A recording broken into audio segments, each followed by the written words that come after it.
we have to do, we can do, February 22nd and 24th, the week of. So now all we need to do is the 29th and the 2nd, you and I. Well, I'm in California starting on the 17th. Tuesday the 17th, we go to California.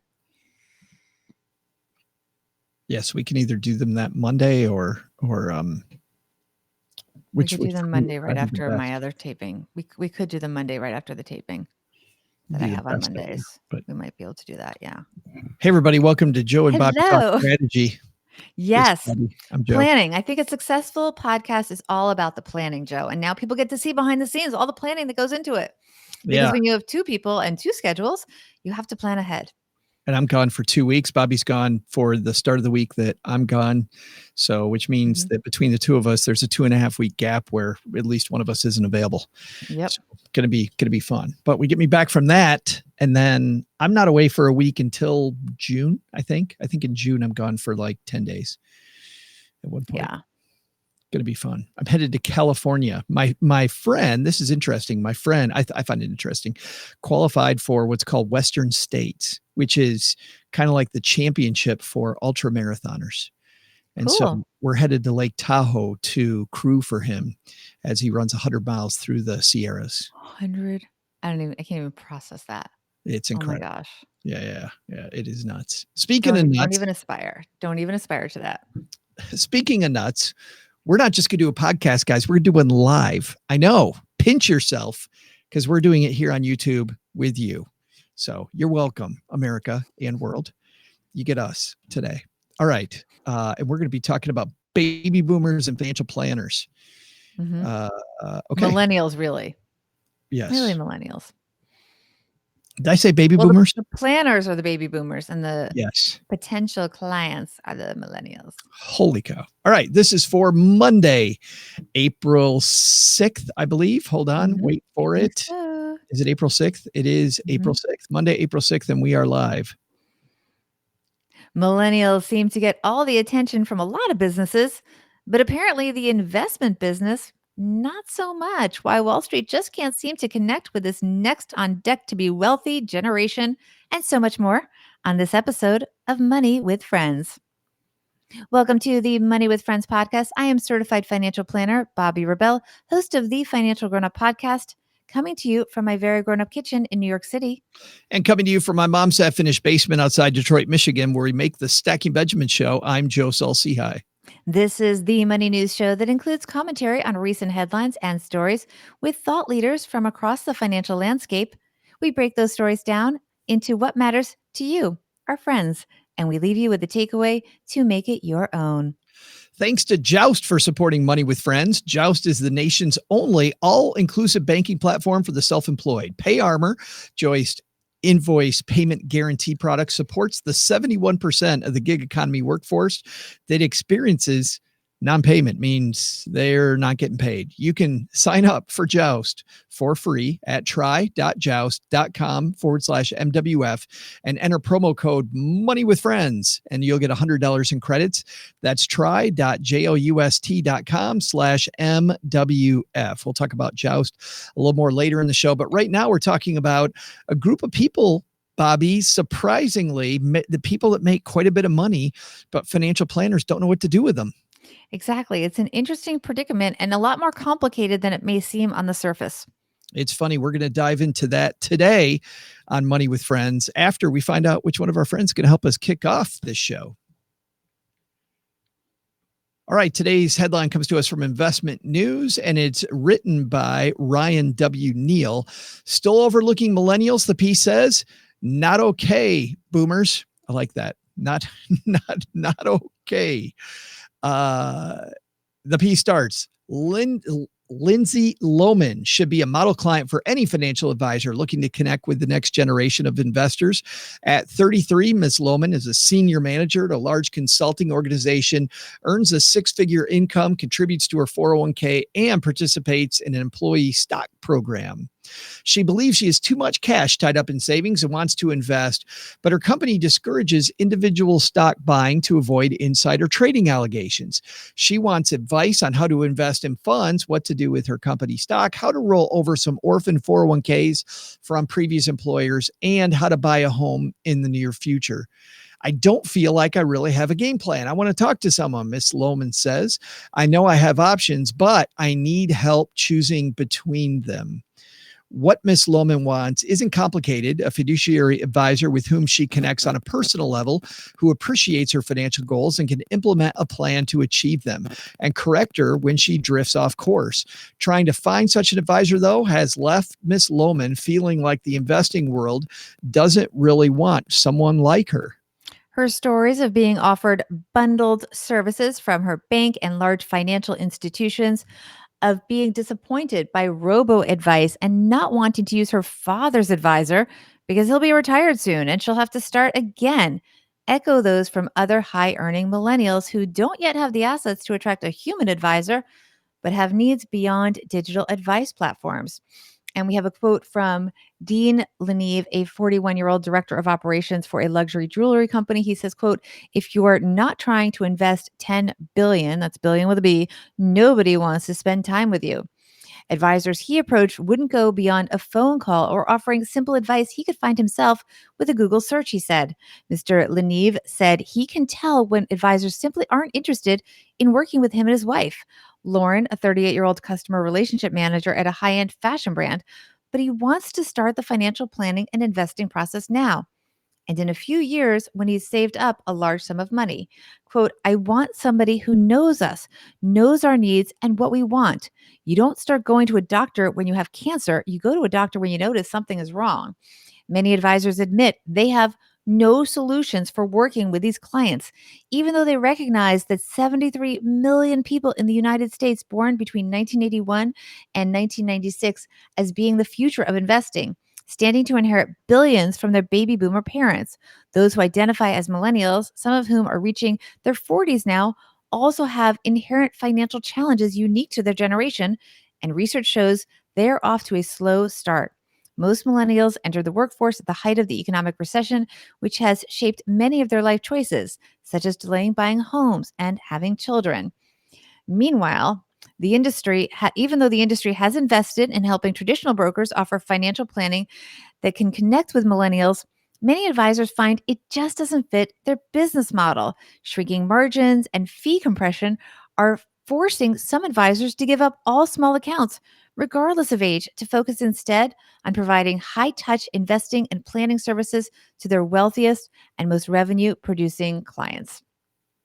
It's so frustrating, Bobby. The piece goes on to talk about financial advisors who tried to work with millennials. One saying that she found some millennial prospects to be overconfident about their knowledge and unrealistic about returns, or that they have undefined goals. And another one who set up a program where it was $99 a month to work with them, but most millennials didn't want to see that recurring charge on their credit card every month. That ends up being a $1,200 a year fee.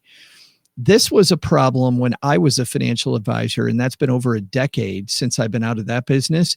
And it feels like somebody would have picked the lock on this, because Mm. there's so many people that have high income yet don't have assets. And the frustrating thing is that, well, going back to the Lindsay Loman, they a lot of advisors want to manage your money, partly because it's easier for them to charge the fee if they do. The Mhm. fee that they need to get paid with, if it comes out of this account, this management account, and you don't really see it, then it's far less painful. If they charge your credit card for it, or charge every year, it ends up being difficult for them to sustain the relationship, especially when a lot of the time a good advisor is different than a good mechanic.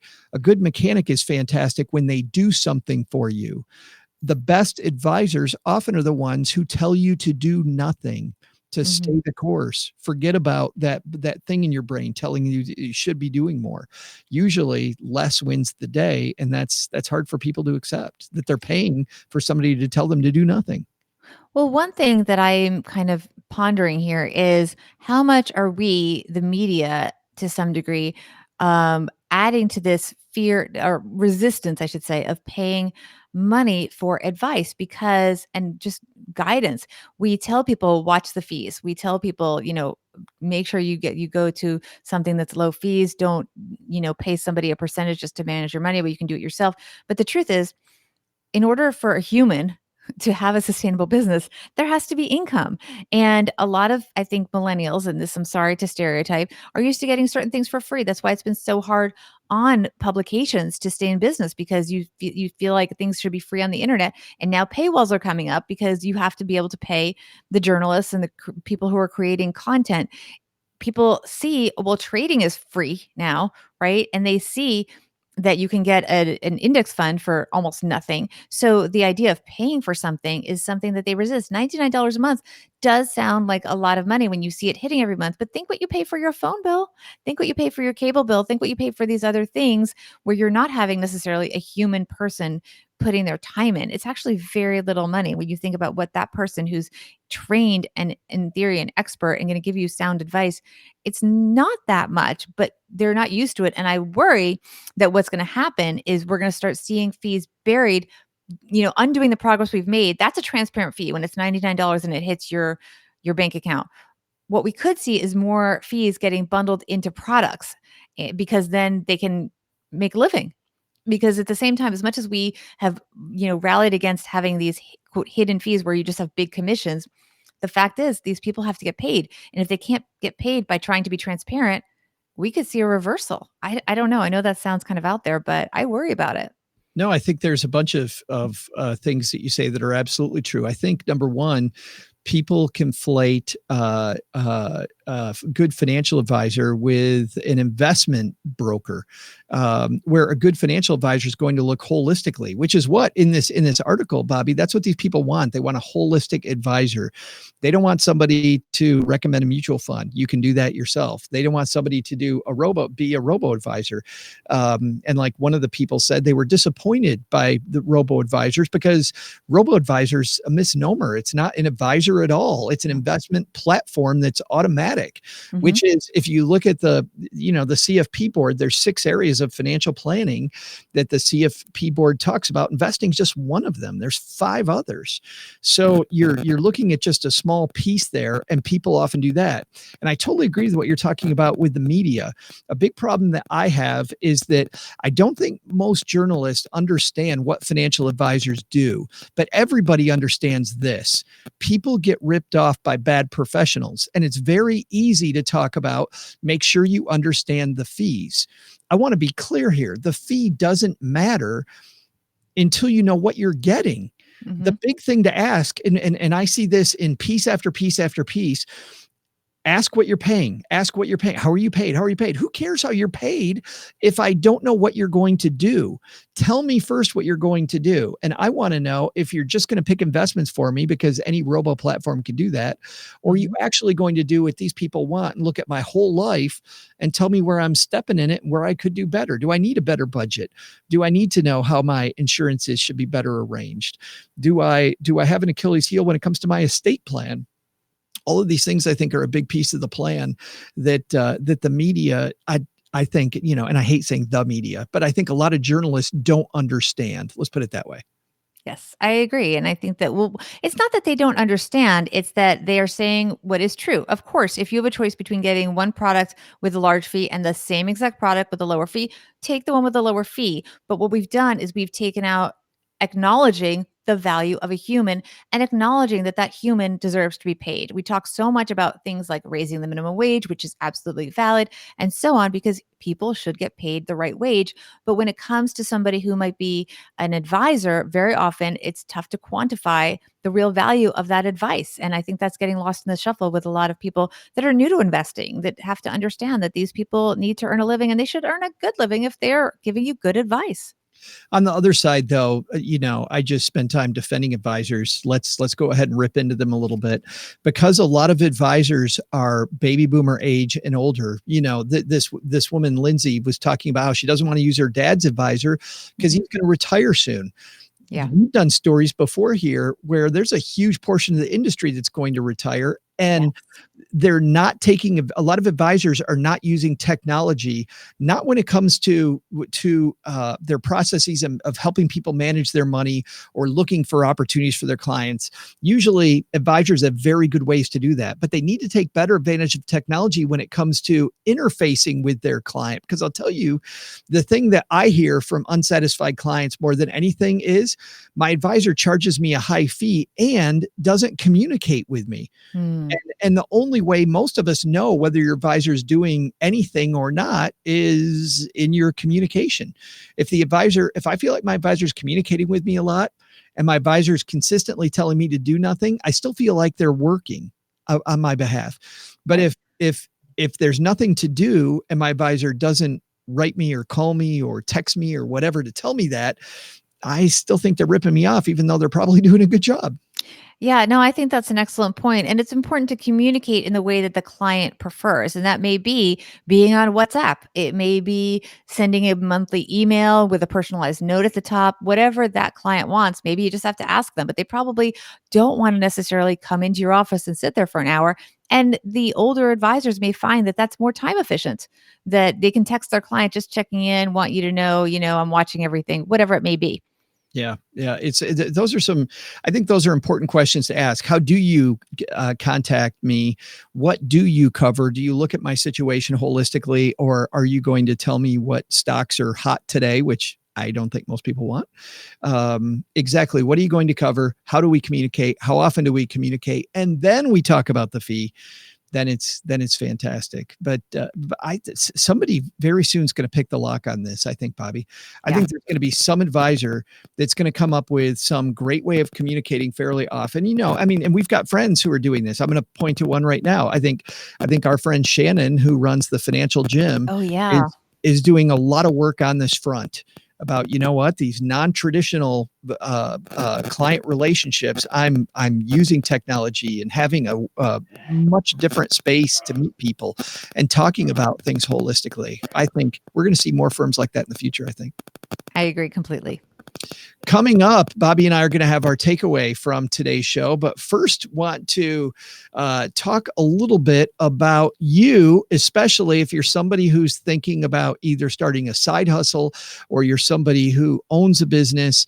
If you are somebody who's thought about owning your business, whether it is a side passion project or a full-time gig, you weren't sure where to begin, you'll find right away that ensuring a steady income is always going to be one of the first things you think about and could be the reason why you don't eventually take the leap. Well, good news is you can take the leap because Joust is the nation's only all-inclusive banking platform for the self-employed. Business banking can feel complicated, but Joust makes it easy. PayArmor, Joust invoice payment guarantee product, supports the 71% of those of us like Bobby and I in the gig economy that experiences non-payment. Bobby's had experienced non-payment before, and so have I. You can sign up for Joust for free at try.joust.com/MWF and enter promo code Money with Friends, and you'll get $100 in credits. That's try.joust.com/MWF. for more. Big thanks to Joust. And of course, you've heard George Kurtica here with us. And guy knows a ton about business, about how painful it is for people to not get paid, and has a big background in that area, and just fascinating individual. Absolutely. He's great. All right, Bobby, what's our takeaway here? So this is a tough one, Joe. It's clearly in Wall Street's interest to find a way to serve millennials better. But they are also in a business and they should and deserve to have a sustainable business model. That's the problem here. So it may also require a mindset shift from these new investors. We talk so much about watching the costs of investing. And that was a big barrier for many people interviewed in this piece. They were talking about how expensive it was. But if you want to deal with a human, that human has to get paid. Just like people are now realizing that they have to pay for content because creators have to get paid. And if millennials continue to be resistant to fees that are transparent, they risk being sold products where they are commission driven, where they don't see what it's costing them. And that could be an even bigger hit to their wallet. And I totally agree. And this game's going to have to change at some point. It'll be interesting to see where it goes. On my end, I really get tired of pieces asking, what does your advisor charge? The first thing to think about is, what is an advisor going to do for you? And whenever I hear somebody say that they're not going to hire an advisor, I think fine. But remember this, you get further when you're not just using your two hands. I prefer to be the dumbest person in the room and surround myself with people like Bobby Rebell, who are smarter than I am, so that I can go faster. If you decide that you don't want to surround yourself with smart people, realize then what you're going to be up against. However, once you know that I want to be surrounded by smart people, ask, what are they going to do for me? How are they going to communicate with me? How's it going to work? And then ask, how do they get paid? And I think that if somebody tries to interface with people that way, it's going to be difficult. I think there are advisors out there for people like these two people we talked about today, Bobby. Yes. But you're going to have to interview a lot of people. You're going to have to interview a lot of people to find the right one. And you have to be a good client. Yeah. Yep. Totally agree. All right. Coming up tomorrow, Bobby's going to be back on with another one of our thought leaders. But where can people interface with us, Bobby, to help make the show? On Instagram, we are at Money Friends Pod. Definitely stay close to the stories, where we often preview the stories that we are going to be talking about on the show and tell you when you can be part of our live audience. That is also our handle on Twitter at Money Friends Pod. You can also learn more about the show and our thought leaders by going to our website, moneywithfriendspodcast.com. Bobby will be back tomorrow. I'm here on Thursday. I'm Joe. She's Bobby. We'll see you next time back here at Money with Friends. Bye-bye. 19. All right. That is a close call. I have 8% left on my computer. I don't know if you saw, I kept looking up at the battery. I lowered the, because I usually, okay, everyone, I usually keep a charger right here, but I just came back from another shoot and I had the charger in my bag, my spare charger I took with me because I thought I might be out for the day.